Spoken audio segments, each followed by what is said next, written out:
Dios te bendiga, Dios te guarde en esta preciosa mañana. Saludo de parte de su pastor, Pastor José Martínez. Un saludo de mi esposa Lucy. Un saludo también de los pastores, Pastor Jane, la pastora Debbie, de nuestra iglesia Grandview Church, aquí en Don Elon. Estamos contentos por la oportunidad que Dios nos da. Aquí en Estados Unidos, pues estamos, aquí en la Florida, estamos predicando la palabra a través de este medio. Y yo sé que, ¿verdad?, muchas plataformas digitales se están utilizando ahora en este tiempo porque nos estamos quedando en casita, estamos haciendo lo propio, tomando las medidas necesarias, ¿verdad?, para que podamos cumplir conforme, ¿verdad?, la ley, conforme a lo que nos dictaminaron de que teníamos que quedarnos en nuestra casa. Así no tenemos que contaminar a nadie y no contaminamos a nuestros familiares tampoco. Estamos contentos porque sabemos que en esta mañana Dios nos va a hablar a cada uno de nosotros, nos va a dar una palabra de esperanza y de fe. Amén, yo lo creo así, yo sé que usted también lo cree. Y vamos a hablar de la entrada de Jesús a Jerusalén, esa entrada triunfal. El capítulo 21 del libro de Mateo, el verso 5, la Biblia dice lo siguiente: decid a la hija de Sión, he aquí tu rey viene a ti, manso, sentado sobre una asna, sobre un pollino, hijo de animal de carga. En este verso vemos la palabra profética del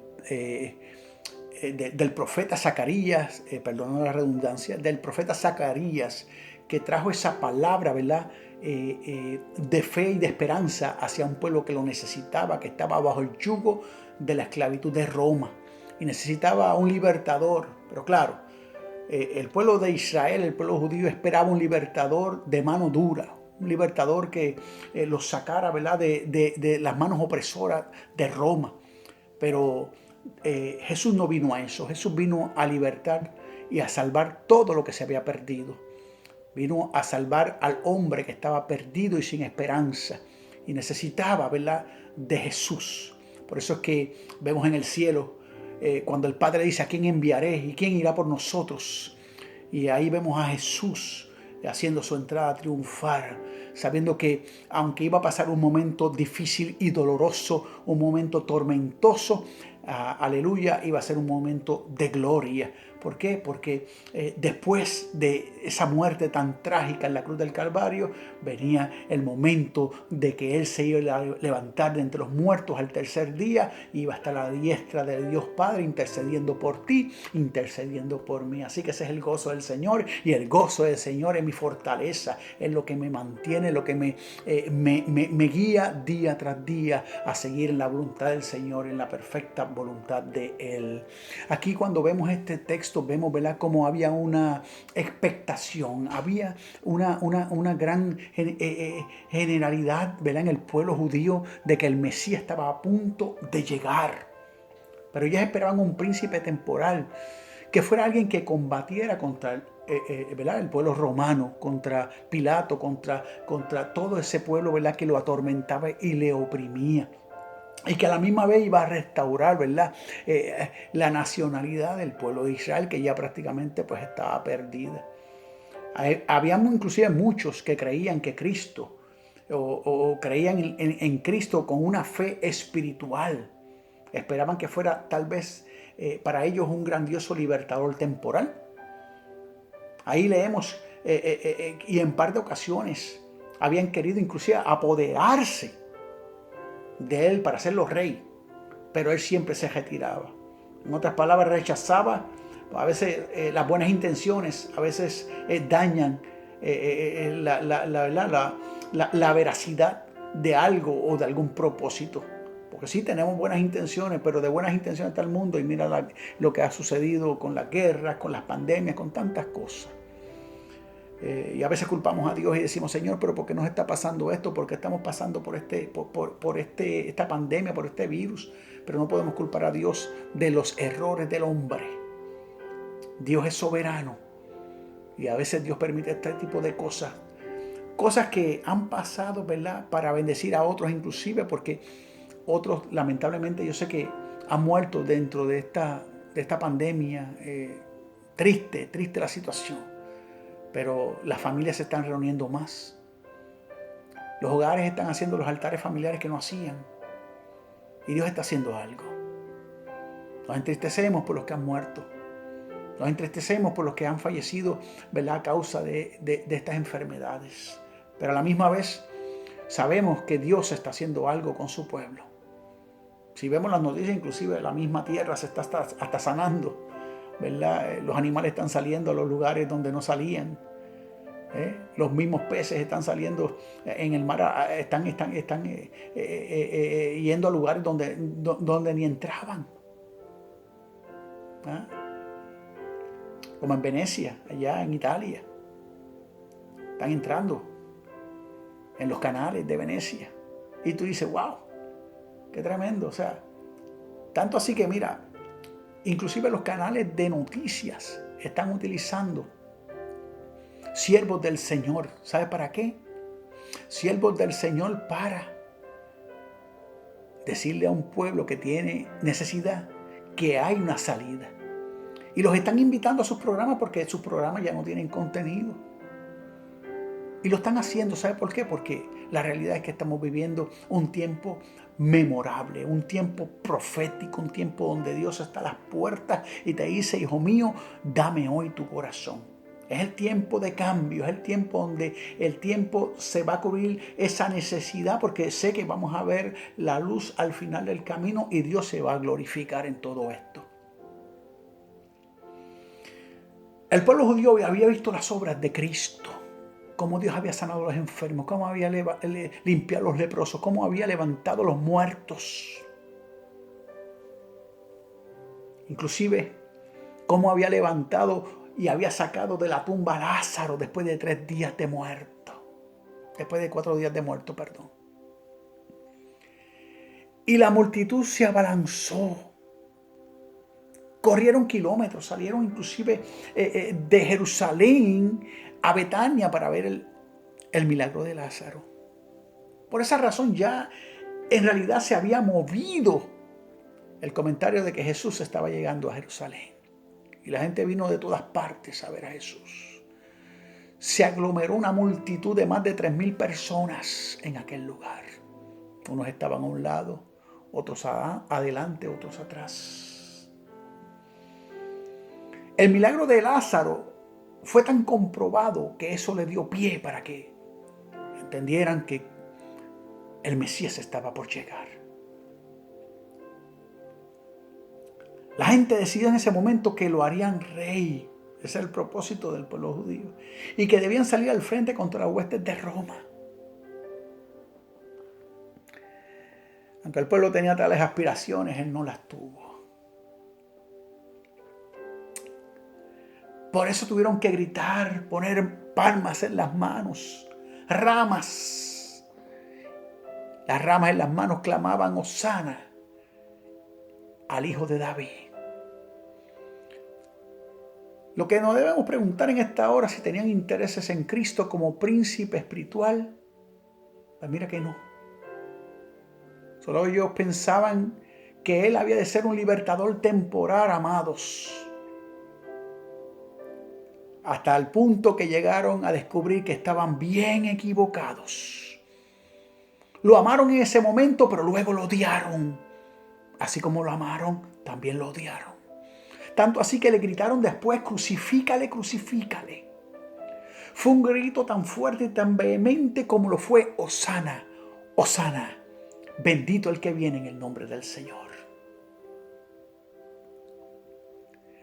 Por eso es que nuestro Salvador se valió de su destinado entusiasmo para cumplir diversos y fines propósitos, pero propósitos sabios. Era necesario que esta profecía se cumpliera, donde dice, alégrate mucho, hija de Sión, da voces de júbilo, hija de Jerusalén.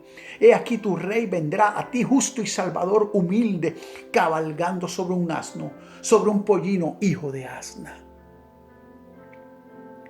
Era necesario, además de declarar públicamente que era el hijo de David, reclamarse el legítimo heredero del trono de David. Todo lo hizo en esta ocasión.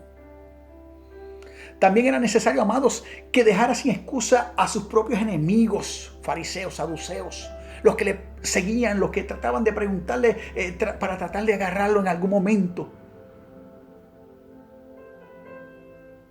Y le decía inclusive, si tú eres el Cristo, dínoslo abiertamente. Pues ¿sabes qué? Él se lo dijo abiertamente. Por eso este recorrido a través de las calles de Jerusalén fue tan manifiesto, que fue una proclamación de sus derechos reales, tan claramente como podían ser proclamados. Era el rey de Israel, pero no el rey que ellos esperaban. Era un rey, gloria al Señor, que venía con un propósito de salvar a la humanidad de sus pecados, de su maldad, de todo lo que ellos hacían. ¿Para qué? Para rescatar un pueblo libre, sin mancha, sin arruga, y llevarlo al cielo. Ese era el propósito del Rey de Reyes, del Señor de Señores. El que no estimó el ser igual a Dios como cosa que aferrarse. Ese era el Rey de Reyes.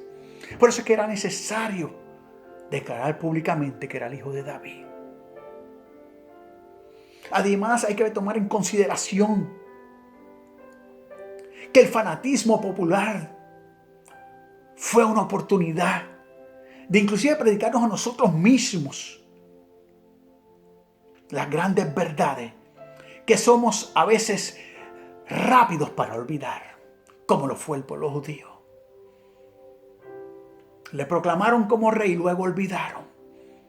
Le pidieron crucificarle. Por eso es que es tan interesante entender, amados. Y podemos entonces aprender de esto, que aunque Jesús cabalgó así a través de las calles de Jerusalén con solemnidad, Jesucristo fue proclamado rey.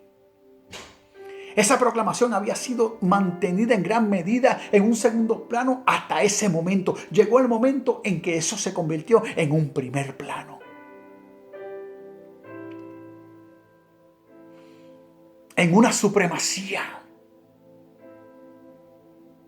Y cuando su propia hora de la más profunda humillación acababa de llegar, Él le hace un llamado abierto ante los ojos a todos los hombres para ser llamado rey y ser reconocido como tal.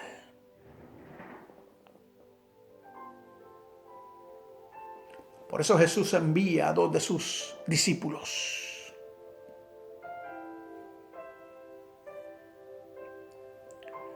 Que se adelanten.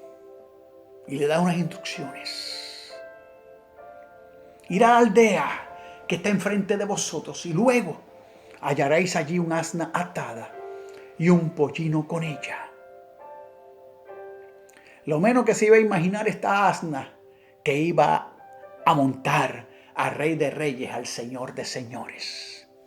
Que iba a recibir montado al Rey de Reyes, al Señor de Señores. Que lo iban a montar a alguien, no cualquier persona, sino el Mesías prometido. Que iba a ser montado por alguien especial. Esa asna, lo menos que se iba a imaginar, es que la iban a utilizar para un propósito divino. Tal vez lo vemos como un animal insignificante, pero ¿sabes qué? Ese animal insignificante cabalgaba a muchos de los reyes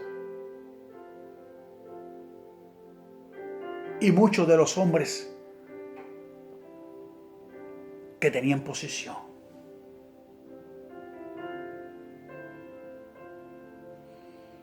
Era un rey espiritual. Por eso y por esa razón no acudió al palacio temporal, sino al palacio espiritual.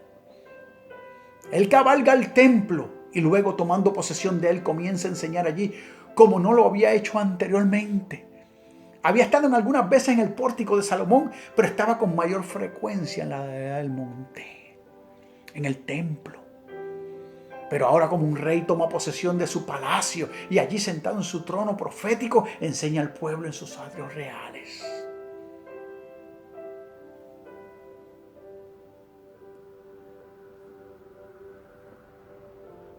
Cristo mostró mediante este acto, amado, qué tipo de rey pudo haber sido si le hubiese agradado. Y qué tipo de rey sería ahora si él hubiese querido. Si hubiese sido la voluntad del Señor, amado, esas multitudes que le seguían por las calles, tal vez le hubiesen coronado en realidad en ese lugar. ¿Y sabe qué hubiesen hecho? hubiesen doblado rodillas, le hubiesen aceptado con una vara salida de la raíz seca de Isaí, el que había venido, el gobernante en medio del pueblo de Dios. Pero solo tuvo que decir una palabra, Jesús, y con él en la cabeza se habrían precipitado al palacio de Pilato, tomándole por sorpresa, pues solo había unos cuantos soldados en esa región, amado. Pilato podría haber sido tal vez su pronto prisionero, condenado a muerte. Pero ante el indomable valor y la tremenda furia de un ejército judío, Palestina tal vez habría podido ser librada con prontitud de todas las regiones romanas. Y habría podido convertirse otra vez en una nación real, pero no fue así. Es más, amados, afirmamos que con su poder de obrar milagros, con su fuerza que hizo retroceder a los soldados, cuando dijo, yo soy, él pudo haber limpiado no solamente esa tierra, sino cualquier otra tierra. Habría podido marchar de país en país y de reino en reino, hasta que toda ciudad real y todo estado real hubiera cedido a su supremacía, pero no lo hizo. Habría podido hacer que los que habitaban en las islas del mar se postraran delante de él, y quienes habitaban en el desierto habrían recibido la orden de lamer el polvo, pero no lo hizo.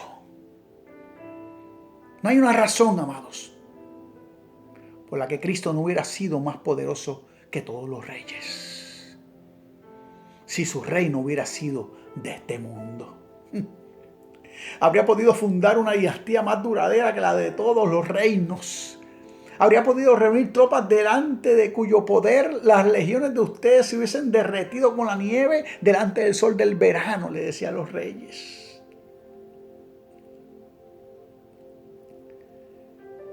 Ese sería el pensamiento de ese rey terrenal. Inclusive hubiese podido despedazar la imagen romana hasta que se convirtiera en una masa triturada como un vaso de alfarero, hecho añicos con una vara de hierro que se hubiese pulverizado. Si eso hubiese sido la voluntad de Cristo, Él podía hacer que sus santos, cada uno de ellos, fuera un príncipe. Él podía hacer a su iglesia rica y poderosa, pero no lo hizo así. ¿Sabe por qué? Porque Él vino a salvar lo que se había perdido. Él vino a restaurar un mundo perdido. Él vino a salvar todo aquello que se había olvidado de Él. Tanto así que en sus momentos difíciles, Él pudo y tuvo la necesidad de pedirle a los ángeles que le dieran fuerzas. Pero Jesús vino, como dice Juan 3:16, porque de tal manera amó Dios al mundo, que entregó a su Hijo unigénito para que todo aquel que crea en Él tenga vida eterna. La vida eterna que Dios nos está ofreciendo hoy a ti y a mí. ¿Cuál fue el propósito de venir a la tierra? A salvarte a ti, que estabas perdido, sin fe y sin esperanza, que hoy la soledad te está cubriendo, que hasta tus pensamientos tal vez de quitarte la vida o de un posible suicidio están viniendo a tu mente. El Señor te dice hoy, lava con mi sangre tu pecado. Ven a mí, hijo mío, y dame hoy tu corazón. El que viene a mí, yo no le echo fuera. Él no te echa fuera. Por eso quiero orar por ti. Padre, en el nombre de Jesús, presento a los que están viéndome a través de estos medios. Y te pido que ahora mismo tú perdones sus pecados, que lo laves en su sangre y que los limpies para la gloria de tu nombre. Y escribe sus nombres en el libro de la vida. Y sana, Señor, aquel que esté enfermo, y lo limpies para la gloria de tu nombre. Amén, Señor. Dios te bendiga, Dios te guarde. Adelante en el Señor y nos veremos la próxima vez. Dios te bendiga.